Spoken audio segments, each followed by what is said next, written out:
Okey, kita nak bercerita lebih lanjut. Tadi di awal siaran Hanif dan juga Faria, ya, kita semua bercerita tentang muflis ekoran pandemik COVID ini, krisis kesihatan yang juga menjadi krisis kewangan, krisis ekonomi ini.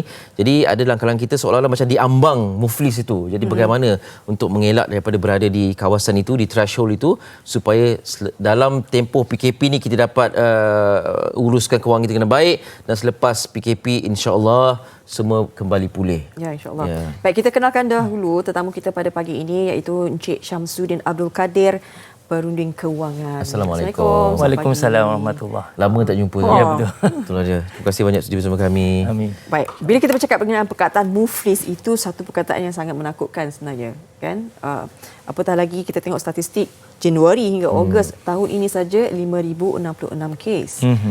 Kita melihat keadaan yang kita berdepan sekarang ni dengan pandemiknya, kan? Bagaimana sebenarnya kita nak melihat bahawa walaupun pelbagai inisiatif kerajaan telah diberikan, kita dah bagi masa tempoh 6 bulan untuk menguruskan, tetapi masih rasanya mungkin bantuan itu tidak mencukupi untuk bekalan masa depan tu, kan? Penangguhan dan sebagainya, tapi kalau tak pandai mengurus, pastinya itu sebenarnya memberi kesan kepada rakyat. Okey. Bagaimana situasi ini kita boleh membantu rakyat nak berdepan dengan keadaan yang mungkin masih lagi panjang? Okey, yang pertama yang kita boleh lihat yang biasanya berlaku muflis ini disebabkan oleh hutang-hutang yang jahat sebenarnya. Hutang yang jahat. Dia memang ada keperluan dengan kehendak. Yang kebanyakan yang saya tengok yang berlaku kehendak. Pertamanya pembiayaan peribadi. Pembiayaan peribadi ni kalau kita ambil ni sebenarnya kita membeli barangan keperluan, barangan kehendak yang kita tidak mampu. Okey. Itu yang kita ambil pembiayaan peribadi. Ya. Pembiayaan peribadi adalah bom jangka untuk rakyat. Okey. Membeli. Cik Syamsuddin, sebelum tu, istilah pembiayaan peribadi itu bunyi macam baik. Sebenarnya kalau sebut personal loan tu lagi kita rasa. Betul. Dia personal loan. Dia sebenarnya bila pembiayaan peribadi dia Islamik. Kalau personal loan tak. Tapi dua-dua ni adalah hutang-hutang yang buatkan kita semakin lama semakin miskin sebelum ni. Tapi di zaman pandemik ni hutang-hutang yang membuatkan kita menghampiri bankrupt lah. Itu muflis lah. Ya, dua tu. Dan juga pembiayaan kereta pun sama. Lebih 5 tahun, ini adalah bom jangka yang boleh masukkan menyebabkan kita muflis. Dan bagi apabila berlaku pandemik, kita tahu ramai yang kehilangan pekerjaan. Jadi alhamdulillah masa kerajaan bantu yang moratorium, selamatlah. 6 bulan tu selamat. Tapi selamat pun yang kena muflis ni dia bertambah sebab ada orang yang dah tertunggak sebelum pandemik. Jadi pandemik ni menambahkan lagi lah. Jadi apabila tertunggak sebulan tak ada masalah. Yang muflis ni biasanya dia bermula 3 bulan. Dah tertunggak ke atas dan jumlah dia mesti 50,000. Ke atas. Kepada rakyat di luar sana tak payah risau, tak payah risau sangatlah jika hutang tuan-tuan bawah 50. Sebab ada juga yang hubungi saya, kata tuan ni bank nak bankruptkan saya. Saya kata hutang berapa? 30,000. Itu akta dulu. Akta dulu 30,000. Akta sekarang mesti 50,000 dan ke atas.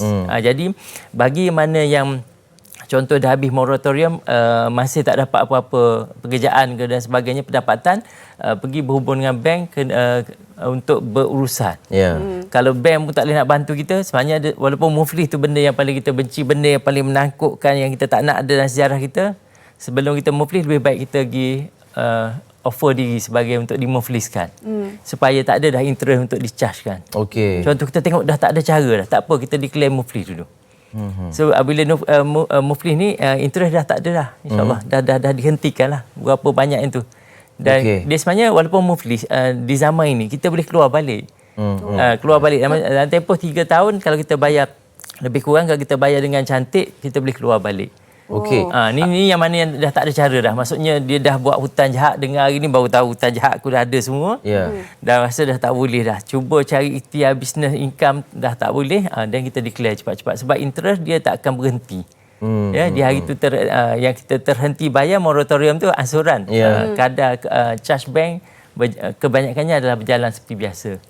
Ini seolah-olah memberi gambaran macam kalau muflis istihar lah. Ya, betul. Dulu memang saya nampak benda tu benda tak bagus. Sebenarnya dia ada dua bankrupt ni di bawah Jabatan Insolvensi boleh dilakukan dua oleh sama ada di mahkamah, oleh pemerintah, bank kita atau kita sendiri segah diri. Segah diri macam kita hantar kereta dah tak boleh bayar, pergi bank. Ada kes dulu dia pergi ke bank. Ni kereta ni cik ada kunci kereta, saya dah tak boleh bayar. Kalau dalam keadaan itu setengah orang macam kalau kereta kena tarik sebagainya akan disenar hitam kan. Kalau serah diri ni adakah akan Dia disenarai hitam sebenarnya muflis ni bukanlah benda sesuatu yang benda yang tidak bagus. Dulu ya, saya percaya macam tu. Sekarang dah tak semua ada takut dah. istilah tu Sekarang kan. sebab kita boleh keluar balik. Dia ada 3. Kalau boleh mungkin Wandi jemput Jabatan Insolvensi, dia ada 3 cara yang kita boleh keluar balik. Okey. Dalam saya ingatkan apabila muflis ni dah habis dah. Tak ada. Tapi bagi yang mana yang tak perlu serahkan diri, janganlah. Tidak, sebab kalau serah diri ni habis harta kita. Habis. Habis semua dan akaun kita dibekukan. Walaupun kita serah diri, dibekukan semua. Itu yang saya nak tanya sebab kalau muflis kan semua akaun dibekukan, begitu juga dengan ada yang kata kalau isteri contohnya dia penjamin kan, muflis juga pun sama dibekukan. Tapi sebab macam mana nak bayar dengan cantik kalau semua akaun dibekukan? Okey, dia isunya itu sebab kalau dah tak ada sumber pendapatan, tak ada, yalah, benda magic je yang boleh menyelesaikannya. Sebab kita dah tak ada sumber pendapatan, apa perlu buat? Cuma itulah saya kata bagi rakyat, jangan semua harta kita atas satu nama. Dalam pandemik ni ada seorang telefon saya, tuan, macam mana anak saya nak hantar, wife saya nak hantar anak saya pergi sekolah masa sekolah buka sekejap kan dalam pandemik tu. Saya kata kenapa? Sebab dia dah dapat surat dah.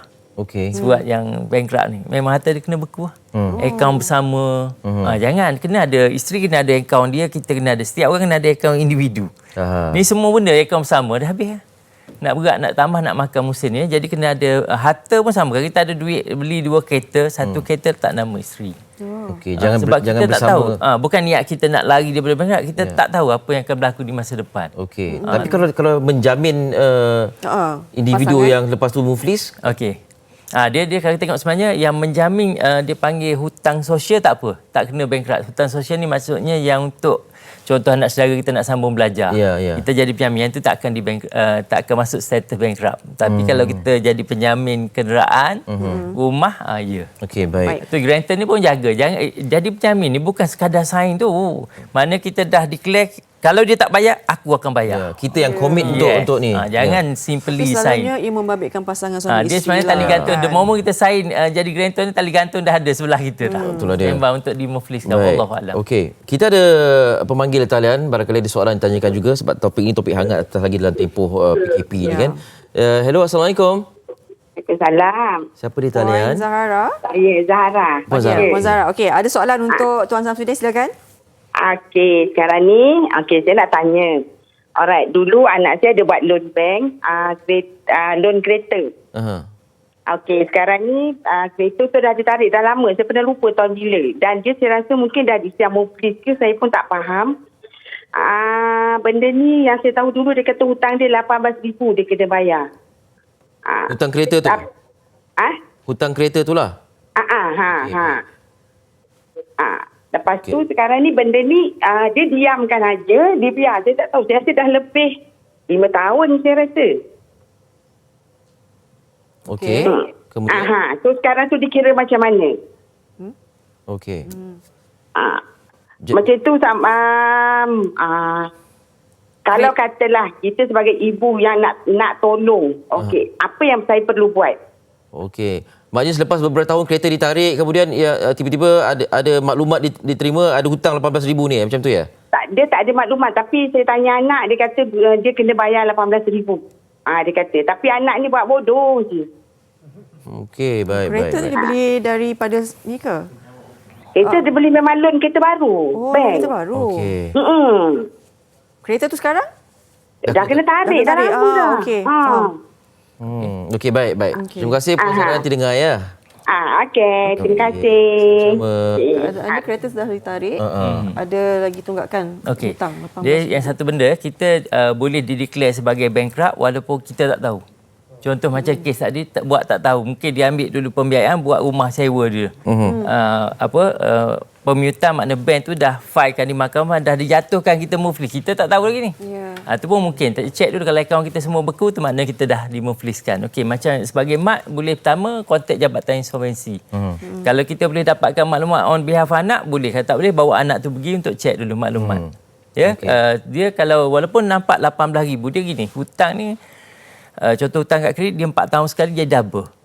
Mana kalau kita hutang 18, 4 years kita tinggal. Tadi 5 tahun. Kalau 18,000 dia akan jadi 36,000. Tak campur dengan charge lain. Ni kalau tak bayar langsung lah. Macam kes tadi dah kena tarik. Dia akan ada charge tarik, charge storage kereta. Sehingga dia lelong. Lelong tu cover tak? Lepas tu apa lagi penalty yang bank tetapkan. Campur semua, tengoklah kalau dia 50,000 ni akta baru. Kalau yang sebelum ni 30. Ya. Kalau 18 tu memang ni kalau boleh sebagai boleh sama ada cek balik dengan bank tu, senang je dapatkan nombor pelik kereta tu. Kita sebagai makmum dia tanya bank, kontak ke ataupun pergi ke kaunter atau bawa anak kita. Sebab apa-apa hutang di luar sana jangan kita duit tak apa simpan bawah bantal. Dia akan kalau simpan 1,000 dia akan buka lain kali pun 1,000. Cuma nilai dia kurang dah. Dulu boleh beli lebih tinggi. Tapi kalau hutang ni kita buat tak tahu je, dia bukan duduknya tu dia meningkat. Macam kat kali dia 4 tahun. Jadi bagi saya bawa anak tu pergi contact bank nak tahu berapa hutang dan kita buat kita buat full settlement. Ada kes ni yang kad kredit masa hujan dia lebih kurang 6,000. Dia biarkan masa dia bersara dia kena bayar 126,000. Allah. Allahuakbar. Dapat kredit menangis dia sebab nak kena bayar ke bank. Sebab dia duduk rumah hujan dia dah pindah. Yes. Baik. Tuan Sudir, kita ada seorang lagi pemanggil di talian. Hello, Puan Nurul. Assalamualaikum. Salam. Okey, Puan Nurul silakan soalan. Okey, saya ada soalan. Suami saya dia bekerja dekat satu company swasta. Okey, dia kiranya ada satu hari tu dia supervisor datang untuk kira stok. Okey, lepas tu ada kerugian lah kiranya. Okey, lepas tu setiap staff dia tu kena bayar seorang 100,000. Okey. Okey, lepas tu dia bawa kes ni ke mahkamah. Lepas tu kalau kiranya tak hadir ataupun tak buat pembayaran, diorang akan kira suami saya tu bankrupt. So saya nak fahamkan lah yang tu. Okey, boleh. Okey. Baik. Baik, terima kasih Puan Nurul ya. Dengarkan jawapan Okey, sebentar sama. nanti.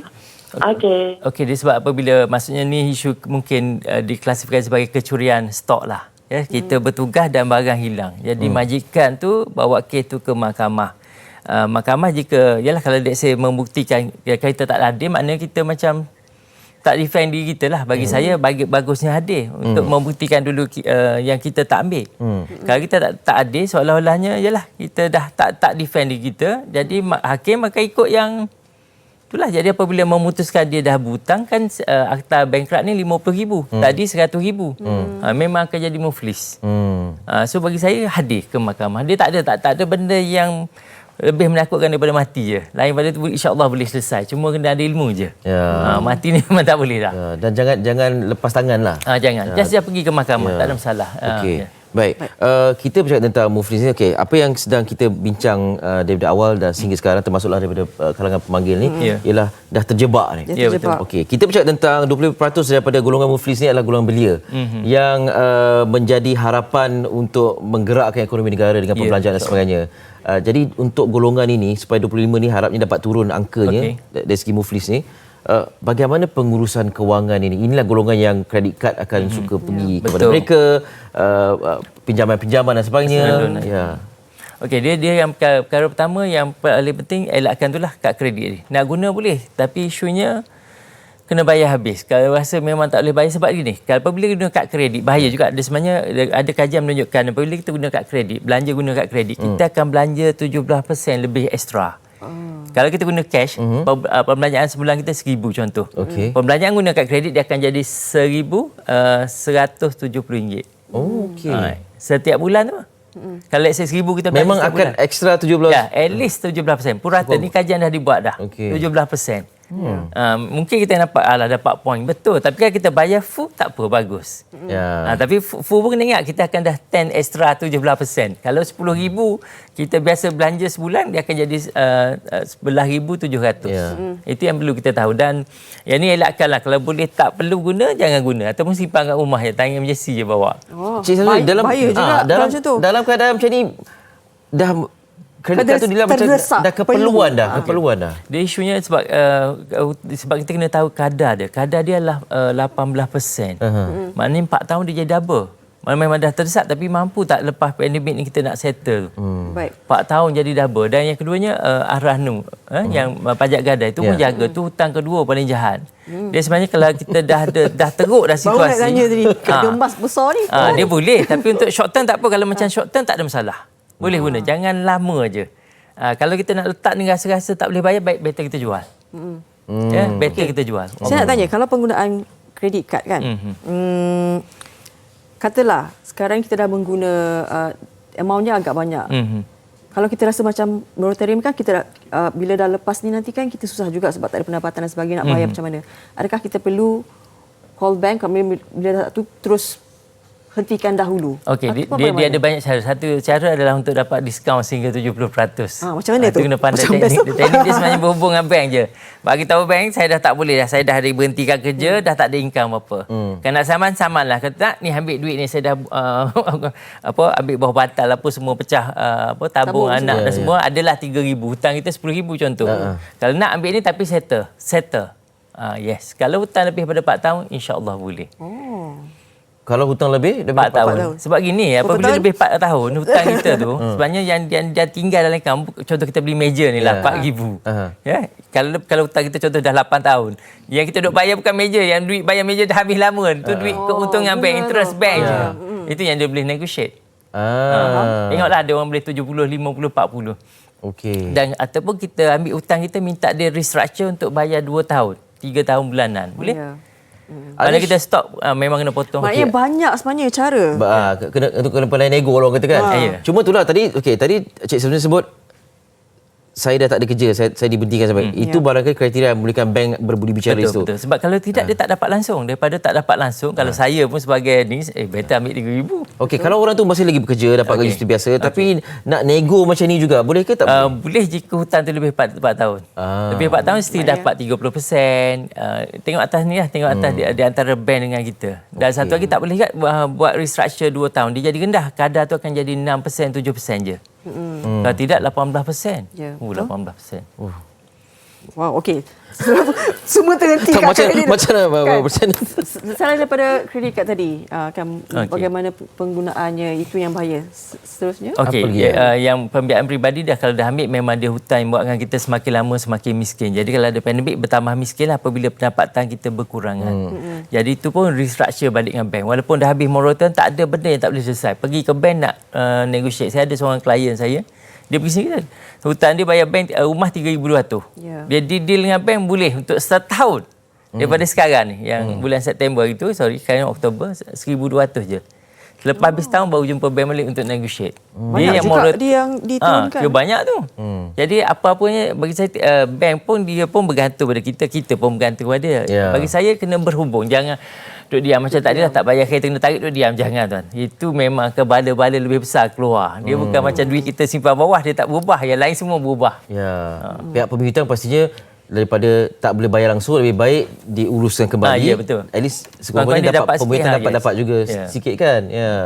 Okey. Jadi sebenarnya ini yang kita bawakan topik ini kan sebab mungkin kita memberi jalan lah kecil. Dia mungkin kereta pun sama yang kena bankrupt. Saya tengok yang beli kereta besar dan sebagainya yang tak mampu. Dia gini, dalam hidup kita kena ada sumber paik yang banyak lah. Jangan satu. Walaupun kita gaji satu kerjaan 30,000 berbanding orang 5 orang seorang ni dia ada pendapatan 4,000 melalui paik ni 3,000 campur semua 20,000 je. Yang ni satu. Yang ni lebih baik walaupun 20. Yang jadi bankrupt cepatnya ni. Dia baru tutup yang tu dah. Tutup paip tu habis. Kita nak huraikan tu sekejap lagi. Menarik tu. Okey, kita ada seorang lagi memanggil di talian. Hello, Assalamualaikum. Waalaikumsalam. Okey. Saya Syamsul Huzi daripada Ipoh Perak. Saya ingin bertanya mengenai halangan keluar negara bagi individu muflis. Okey. Saya tanya, saya rasa halangan tu macam tak relevan sebab individu muslim mungkin akan boleh keluar negara mencari pendapatan yang berganda berbanding duduk di dalam negara. Itu pandangan saya lah. Bagaimana ya? Okey, baik. Terima kasih. Ini pandangannya. Sebab tadi kan kata bila muflis semua akaun telah dibekukan. Kalau misalnya tak ada akaun yang lain di atas nama orang lain kan. Jadi berpendapat kalau pergi bekerja di luar, pendapatan lebih tinggi. Okey. Senang nak bayar hutang keluar dari muflis. Dia sebenarnya memang apabila dah di bankrupt kita tak boleh keluar luar negara. Tapi dengan arahan mahkamah ataupun kebenaran contoh Jabatan Insolvensi tak ada masalah. Kena memohon. Kena memohon. Dia macam ni, dia takut nanti apabila orang buat muflis kat Malaysia ni, buat hutang, lepas tu lagi duduk luar negara. Habis bankrupt, bank-bank bakal bankrupt. So itu sebab kena ada undang-undang tu. Cuma kalau kita dapat buktikan dan meyakinkan pihak mahkamah sebagainya tak ada masalah. Yang kita ada peluang untuk dapat pekerjaan kemudian untuk dapat bayar balik contoh hutang. dapat offer ke surat dengan apa tapi apa-apa mahkamah akan memutuskan. Sebab apa yang dimomokkan adalah apabila diisytiharkan muflis segalanya kehidupannya terhenti. Macam tak boleh buat apa dah. Adakah itu sebenarnya masih lagi boleh kita pegang kepada tak boleh keadaan itu? Betul, saya dulu pun pegang macam tu. Muflis ni, ya Allah. Dia dah Takut, takut. Minta jauh. Tapi bila saya berhubung dengan Jabatan Insolvensi dan apabila saya tengok, dia ada jalan keluar yang okey, mudah. Tak ada masalah. Bagi saya dia tak ada teruk. Cumanya jangan kita, kalau yang belum terjebak lagi, janganlah. Elakkan terus. Sebab bukan habis harta kita semua. Takkan kita nak bermula balik dengan usia 50, 40 lebih. Sekarang ni 18 dah ada muflis tau. 18 tahun. 18 tahun dah muflis. Janji jaga. Nama kita ni setiap orang modal paling mahal kita ada. Jangan simply sign apa-apa. Kadang-kadang mak ayah guna nama kita jadi director. Lepas tu company tutup. Itu pun salah satulah. Jadi yang nak keluar negara tak ada masalah. Tak ada masalah dengan mendapat kelulusan. Wallahualam. Moral story hari ini, kena pandai nego lah. Kena pandai berunding satu, dan kemudian uruskan kewangan tu satu perkara yang sentiasa kita ingatkan lah. Tadi kita berhutang perkongsian tentang orang kata apa, jangan letakkan semua telur dalam satu bakul kan. Betul. Lepas ni insya-Allah kita jemput lagi insya-Allah untuk bincang lebih lanjut supaya mengurangkan risiko berhutang dan akhirnya menjadi muflis ni. Kata kuncinya komunikasi. Ya, betul. Apa-apa masalah pun berkomunikasi. Ilmu dan berkomunikasi. Ya, betul. Terima kasih Encik Syamsuddin Abdul Kadir, Saya suka. kita. Kami pun suka.